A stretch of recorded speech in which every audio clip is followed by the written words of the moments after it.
ഈശോയിൽ ഏറെ സ്നേഹിക്കപ്പെടുന്ന പ്രിയ സഹോദരീ സഹോദരന്മാരെ, ഇന്ന് ഡിസംബർ 14 രക്ഷകന്റെ വരവിനായി 11 ദിവസങ്ങൾ കൂടി. വിശുദ്ധ ലൂക്കായുടെ സുവിശേഷം 11 അധ്യായം 34 തിരുവചനത്തിൽ നാം ഇങ്ങനെ കാണുന്നു: കണ്ണാണ് ശരീരത്തിൻ്റെ വിളക്ക്. കണ്ണ് കുറ്റമറ്റതെങ്കിൽ ശരീരം മുഴുവൻ പ്രകാശിക്കും. കണ്ണ് ദുഷിച്ചതെങ്കിലോ ശരീരം മുഴുവൻ ഇരുണ്ടുപോകും. ആകയാൽ എന്നെ ശ്രവിക്കുന്ന പ്രിയ സഹോദരങ്ങളെ, നമ്മിലേക്ക് ഏറ്റവും കൂടുതൽ തിന്മ കടന്നു വരുന്നത് കണ്ണുവഴിയായിട്ടാണ്.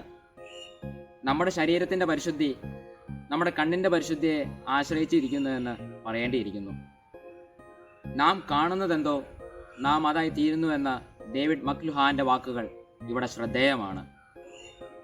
ഈ നോമ്പിലൂടെ നാം കടന്നു പോകുമ്പോൾ നമ്മുടെ ഇന്ദ്രിയങ്ങൾ വഴി, പ്രത്യേകിച്ച് കണ്ണുവഴിയായിട്ട് നമ്മിൽ ചൊരിയപ്പെട്ടിട്ടുള്ള എല്ലാ പാപങ്ങളുടെയും മോചനത്തിനായി പ്രാർത്ഥിച്ച് നല്ലൊരു ക്രിസ്മസിനായി ഒരുങ്ങാം.